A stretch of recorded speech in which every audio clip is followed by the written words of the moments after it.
सन 2023-24 मध्ये माजी न्यायमूर्ती संदीप शिंदे समितीच्या आदेशानुसार राज्यभरातील जन्म, मृत्यू आणि इतर जुन्या नोंदी तपासून कुणबी नोंदी जाहीर करण्याची मोहीम राबवण्यात आली.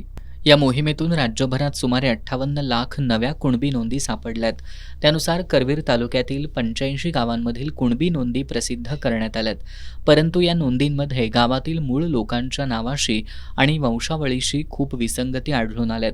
त्यामुळे प्रशासकीय पडताळणी करून त्या योग्य गावाच्या नावे दुरुस्त कराव्यात, प्रसिद्ध न केलेले जुने दप्तर तपासण्यात यावं, सावर्डे दुमाला गावातील सर्व कुणबी नोंदी जिल्हा संकेतस्थळावर तात्काळ प्रसिद्ध कराव्यात, अशा मागण्या स्वाभिमानी संभाजी ब्रिगेडच्या वतीनं करण्यात आल्यात.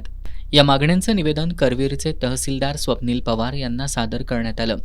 यावेळी तहसीलदारांनी संबंधित तलाठी आणि मंडल अधिकारी नोंदींची योग्य ती पडताळणी करून दुरुस्ती करतील असं आश्वासन दिलं.